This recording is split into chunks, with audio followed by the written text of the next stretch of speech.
마가복음 연속 설교 16번째 시간입니다. 오늘은 마가복음 5장 21절부터 43절 말씀까지 신약 성경 마가복음 5장 21절부터 43절 말씀까지입니다. 제가 먼저 성경 본문을 봉독하겠습니다. 예수께서 배를 타시고 다시 맞은편으로 건너가시니 큰 무리가 그에게로 모이거늘 이에 바닷가에 계시더니 회당장 중에 하나인 야이로라 하는 이가 와서 예수를 보고 발 아래 엎드리어 간곡히 구하여 이르되 내 어린 딸이 죽게 되었사오니 오셔서 그 위에 손을 얹으사 그로 구원을 받아 살게 하소서 하거늘 이에 그와 함께 가실새 큰 무리가 따라가며 애워싸 밀더라. 12회를 혈루증으로 알아온 한 여자가 있어 많은 의사에게 많은 괴로움을 받았고 가진 것도 다 허비하였으되 아무 효험이 없고 도리어 더 중하여졌던 차에 예수의 소문을 듣고 무리 가운데 끼어 뒤로 와서 그의 옷에 손을 대니 이는 내가 그의 옷에만 손을 대어도 구원을 받으리라 생각함 일러라. 이에 그의 혈루 근원이 곧 마름에 병이 나은 줄을 몸에 깨달으니라. 예수께서 그 능력이 자기에게서 나간 줄 곧 스스로 아시고 무리 가운데서 돌이켜 말씀하시되 누가 내 옷에 손을 대었느냐 하시니 제자들이 여짜오되 무리가 애워싸 미는 것을 보시며 누가 내게 손을 대었느냐 물으시나이까 하되 예수께서 이 일을 행한 여자를 보려고 둘러보시니 여자가 자기에게 이루어진 일을 알고 두려워하여 떨며 와서 그 앞에 엎드려 모든 사실을 여쭈니 예수께서 이르시되 딸아 내 믿음이 너를 구원하였으니 평안히 가라. 내 병에서 놓여 건강할지어다. 아직 예수께서 말씀하실 때에 회당장의 집에서 사람들이 와서 회당장에게 이르되 당신의 딸이 죽었나이다. 어찌하여 선생을 더 괴롭게 하나이까? 예수께서 그 하는 말을 곁에서 들으시고 회당장에게 이르시되 두려워하지 말고 믿기만 하라 하시고 베드로와 야고보의 형제 요한 외에 아무도 따라옴을 허락하지 아니하시고 회당장의 집에 함께 가사 떠드는 것과 사람들이 울며 심히 통곡함을 보시고 들어가서 그들에게 이르시되 너희가 어찌하여 떠들며 우느냐 이 아이가 죽은 것이 아니라 잔다 하시니 그들이 비웃더라. 예수께서 그들을 다 내보내신 후에 아이의 부모와 또 자기와 함께한 자들을 데리시고 아이 있는 곳에 들어가사 그 아이의 손을 잡고 이르시되 달리 다굼 하시니 번역하면 곧 내가 내게 말하노니 소녀야 일어나라 하심이라. 소녀가 곧 일어나서 걸으니 나이가 12살이라. 사람들이 곧 크게 놀라거늘 예수께서 이 일을 아무도 알지 못하게 하라고 그들을 많이 경계하시고 이에 소녀에게 먹을 것을 주라 하시니라. 오늘은 마가복음 연속 설교 16번째 시간으로 부정함을 이기는 거룩하신 예수라는 제목으로 함께 말씀의 은혜를 나누도록 하겠습니다. 본문 4장 마지막 부분과 5장 전체에 기록된 4가지 기적은 크게 3가지 공통점을 지닌 것이 특징이었음을 지난 설교에서 지적했었습니다. 자, 먼저 4장 말미부터 5장 전체에 기록된 이야기들은 사람의 능력과 지혜로 해결할 수 있는 일이 하나도 등장하지 않습니다. 오직 불가항력적인 한계 상황에 직면한 인물들이 연달아 등장하죠. 즉, 큰 풍랑이 몰아치는 바다를 항해했던 제자들, 귀신 들린 사람, 불치병에 걸린 여인, 그리고 죽은 소녀, 죄다 불가항력적인 한계 상황에 봉착하여 고통당했던 사람들의 이야기인 셈입니다. 그렇다면 이 한계 상황에 봉착했던 인물들은 어떤 모습과 반응으로 등장합니까? 이들은 무기력함 그리고 불안과 공포로 반응할 뿐이었습니다. 사람은 자신의 예상과 능력을 훌쩍 뛰어넘는 불행을 만나면 불안과 공포에 휩싸여 무기력해지거나 분노하기 일쑤입니다. 이것이 본문에 등장하는 인물들의 공통점이자 보편적인 인간의 생리이죠. 그러나 불가항력적인 한계 상황과 두려움에 휩싸인 사람들만 등장하는 것은 아니에요. 거기에 다스리고 구원하시는 예수님이 계십니다. 여러분, 예수님을 보십시오. 도저히 해결하지 못할 문제들 앞에 당황하거나 무서워하지 않으십니다. 이것이 의미하는 바는 다음과 같습니다. 예수님은 본문의 등장 인물들이 겪는 문제들 가운데 함께 하셨을 뿐만 아니라 그 문제들을 초월하여 일하시고 그들이 직면한 한계 상황까지 다스리고 계셨어요. 다시 말해 이 복음서의 저자인 마가는 이 모든 일련의 기적을 통해 예수님을 모든 자연 현상과 영적 존재인 귀신은 물론이고 사람을 고통스럽게 올가매는 질병과 누구도 피해갈 수 없는 사망 권세조차 다스리는 분이심을 강조하고 증명하는 중입니다. 그러므로 기억하십시다. 예수께서 창조하셨으므로 예수께서 만물을 주인으로서 다스리십니다. 또한 아버지 하나님께서 아들에게 만물과 만민을 주셨으므로 예수께서 또한 모든 것을 다스리시죠. 심지어 죄로 망가졌어도 포기하지 않으시고 당신의 권리를 주장하고 계십니다. 망가진 세상과 더러워진 인생을 폐기하지 않으시고 여전히 창조주로서 붙들고 다스리고 계십니다. 이처럼 하나님은 당신께서 선하게 창조하신 만물과 만민을 끝까지 붙드시고 다스리고 계십니다. 또한 죄로 망가지고 더러워졌을지라도 그들을 향한 당신의 권리를 끝까지 주장하고 계십니다. 여러분, 이것이 바로 복음입니다. 여기서 그치지 않아요. 또 다른 공통점이 본문에 하나 더 등장합니다. 그것은 바로 부정한 자들을 만나신 예수님의 모습이 공통적으로 등장하죠. 예수께서 기적을 베푼 사람들이 누구인지 그 면면을 살펴보십시오. 믿음이 연약하여 매사에 불평불만을 일삼던 12제자는 차치하더라도 나머지 등장 인물들에게 임한 놀라운 은혜는 얼른 납득하기가 참 어렵습니다. 왜냐하면 하늘의 기적과 이 놀라운 은혜가 무슨 이유로 이들에게 임했는지, 또한 이들이 그 은혜를 받아들일 자격이나 공로가 무엇인지 도무지 이해하기가 어렵기 때문이에요. 기적을 체험했던 사람들의 면면을 살펴보십시오.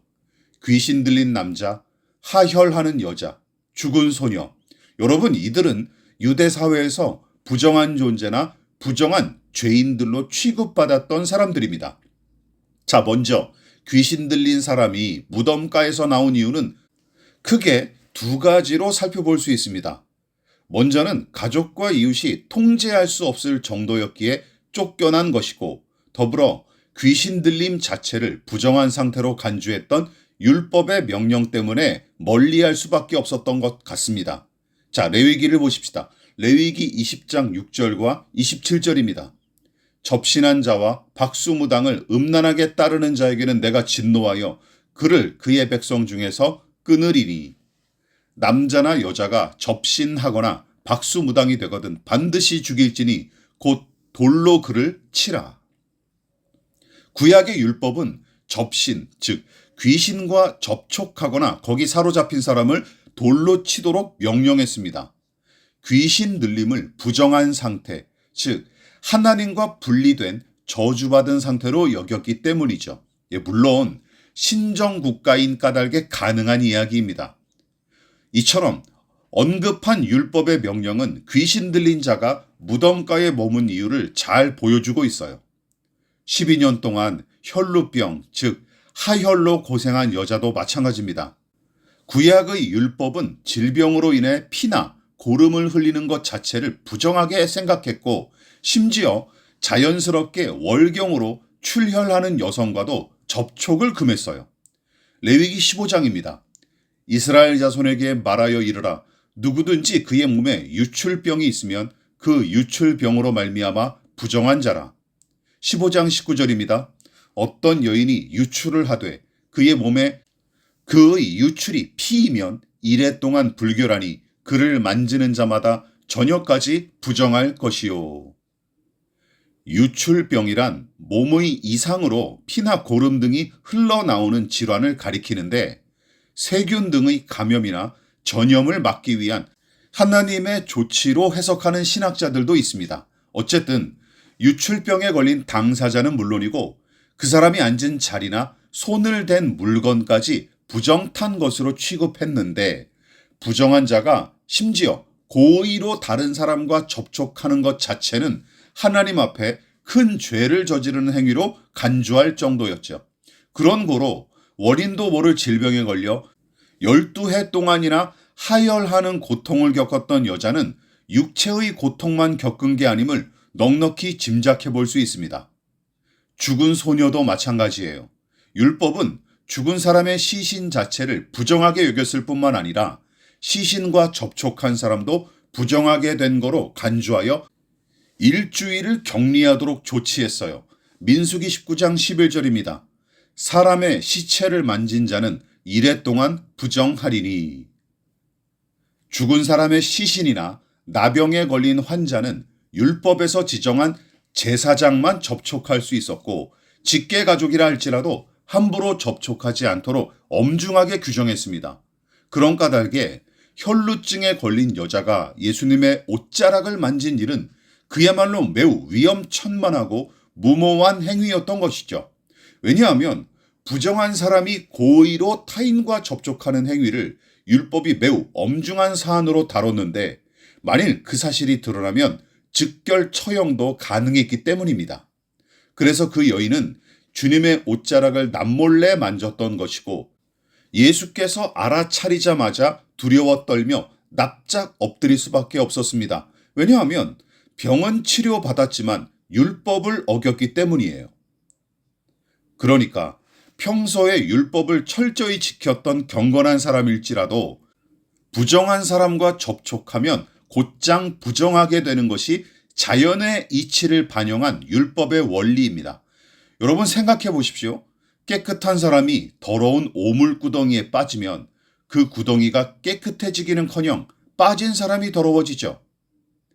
2016년 봄 즈음에 이 모 씨가 마을 우물에 300ml의 농약을 부어 실형을 선고받은 일이 있었습니다. 그런데 다름 아닌 우물을 자주 이용하는 이웃인 B 씨가 자신에게 봉지 커피를 훔쳐갔다고 의심한 일이 화근이었던 것이죠.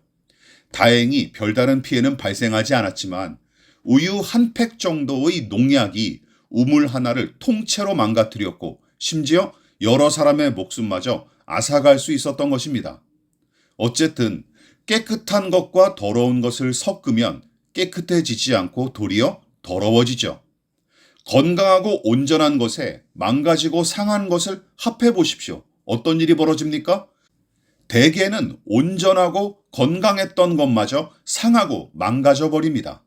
따라서 부정한 사람과 접촉을 금한 이유가 전염이나 감염을 막으려는 의도였든 아니면 죄와 저주에 빠진 부정한 상태를 막으려는 종교적인 이유였든 율법의 접촉 금지 명령은 나름대로 이해할 만한 조치로 볼 수 있습니다. 그렇다면 이번에는 이 율법의 원리를 염두에 두고 다시금 본문을 살펴보십시오. 무모하게 행동하신 예수님의 모습이 금방 눈에 들어올 것입니다. 그래서 유대인들은 부정한 자들과 서슴지 않고 접촉했던 예수님을 맞득지 않게 여겨 손가락질을 해댔고 실제로 부정한 사람들과 접촉한 이를 트집잡아 해코지한 적도 많았습니다. 게다가 성경의 독자들도 예수님의 행동을 얼른 이해하기는 어려울 거예요. 왜냐하면 부정한 부류로 일컫는 사람들과 굳이 엮여서 문제를 일으킬 필요가 없지 않습니까? 그런데 예수님은 마치 일부러 논란을 불러일으킬 목적이 있는 것처럼 움직이고 행동하셨습니다. 만일 평범한 유대인들이 귀신 들린 사람이나 혈루증에 걸린 여자와 접촉할 뿐만 아니라 심지어 죽은 소녀의 시신을 만지는 행위도 서슴지 않았다면 그 사람은 당장 종교재판에 회부되어 엄중한 징계를 받았을 것입니다. 그러나 예수님은 아랑곳하지 않으십니다.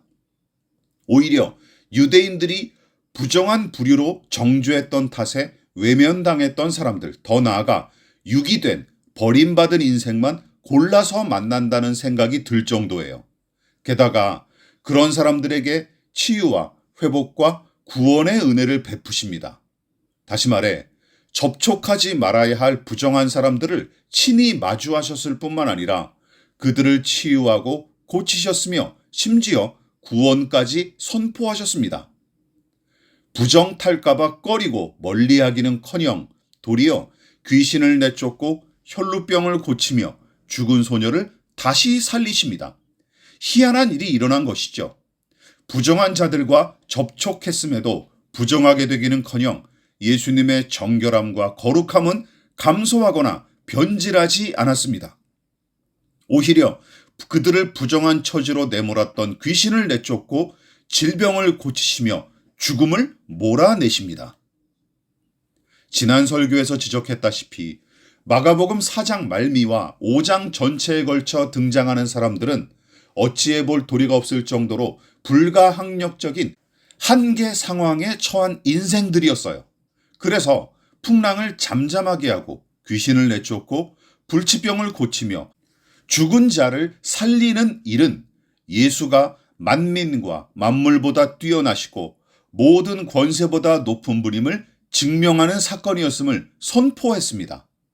또한 본문에 등장하는 인물들은 개인의 지혜와 힘으로 손써볼 수 없는 한계 상황에 놓여 있을 뿐만 아니라 더 나아가 종교적으로도 용납받을 수 없을 만큼 철저하게 소외된 인생들이었습니다. 그렇다면 예수께서 이 더러운 자들과 만나시고 그들을 만지시며 고치셨던 기적은 무엇을 의미합니까?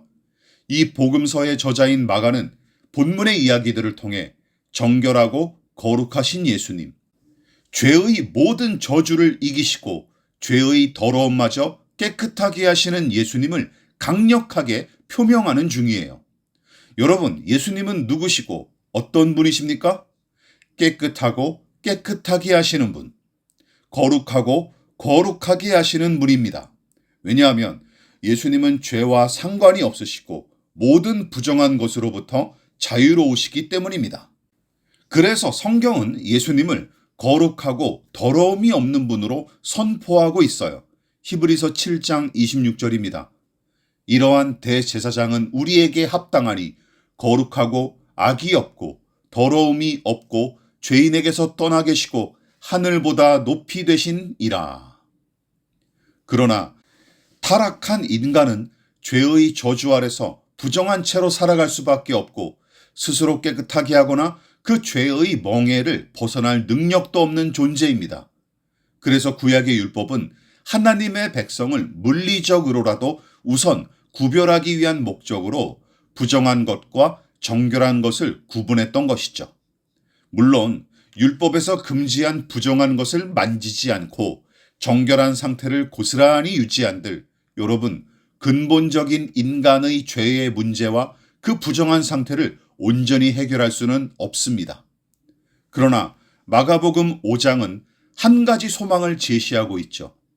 부정한 처지에 놓여 이러지도 저러지도 못한 채 절망에 빠진 사람들, 그리고 그들을 못마땅하게 바라보는 성난 유대인들, 그 틈바구니에서 예수님은 거룩하신 분으로 홀로 서 계십니다. 그렇다면 홀로 거룩하신 예수님은 당시 유대인들처럼 부정한 죄인들을 멸시하고 그들과 동떨어진 곳에 서 계시며 그저 당신의 정결함과 거룩함을 지키기에만 급급하셨을까요? 아닙니다.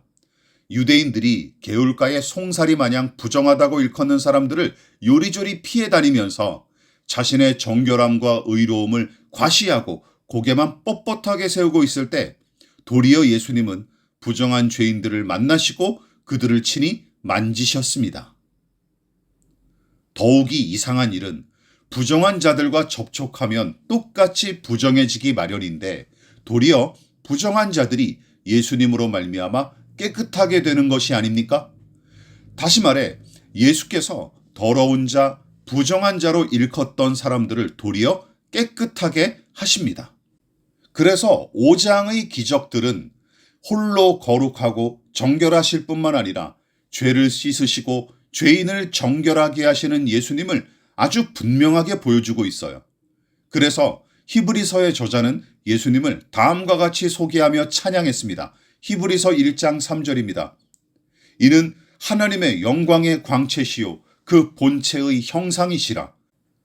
그의 능력의 말씀으로 만물을 붙드시며 죄를 정결하게 하는 일을 하시고 높은 곳에 계신 지극히 크신 이의 우편에 앉으셨느니라. 죄를 정결하게 하시는 분, 이것이 히브리서를 비롯한 신약 성경의 일관된 메시지입니다. 그리고 인간의 죄는 오직 하나님만 깨끗하게 하실 수 있다 하고 믿었던 유대인들에게 이 선언과 신앙 고백은 그야말로 파격을 넘어 매우 위험천만한 메시지였어요. 만일 예수가 인간의 죄를 씻을 수 있는 분이라면 그는 여호와 하나님과 같은 분이시기 때문입니다.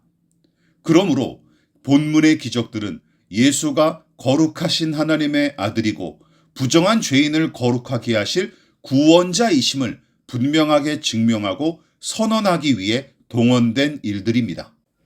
앞서 동네 우물에 농약을 부은 사건을 떠올려 보십시오.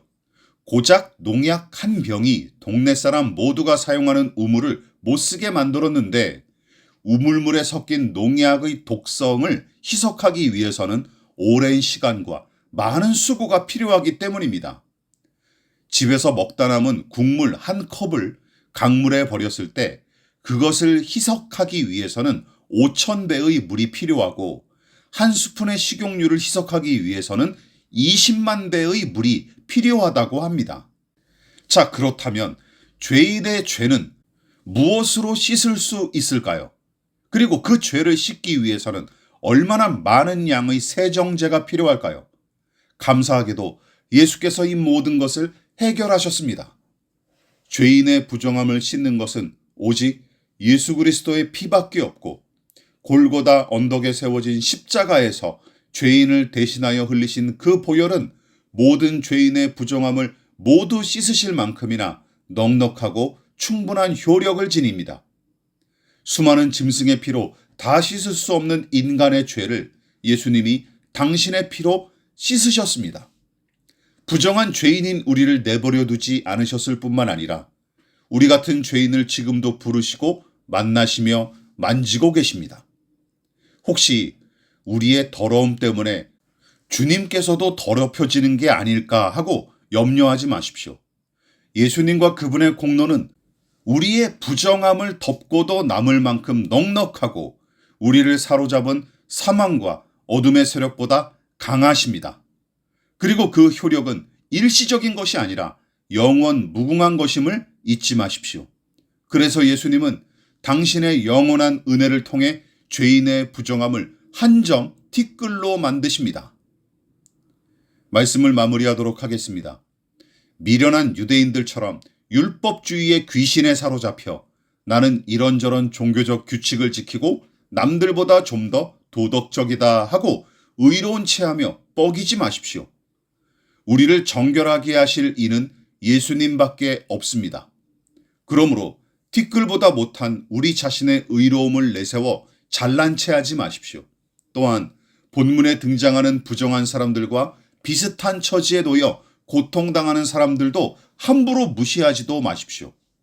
따라서 종교와 문화, 정치 성향과 이념, 피부색과 국적, 직업과 이력 등을 따져서 다른 사람을 맹목적으로 혐오하는 작태는 여러분 거룩한 게 아니라 율법주의자들과 다를 바 없는 짓거리임을 명심하십시다. 세상의 문화와 불신자들과의 교류를 무조건 회피하는 작태도 마찬가지예요. 그런 졸렬한 태도를 거룩한 결단이랍시고 떠벌리면서 쓸데없이 교회의 문턱을 높이지 마십시오. 우물 안의 개구리인 주제에 스스로 하늘을 나는 독수리처럼 행세하는 신자들이 교회 안에 얼마나 많은지 모릅니다. 여러분, 그리스도인은 누구입니까? 정장을 차려입고 거룩한 장소로 일컫는 곳에 모여 예배하는 사람입니까?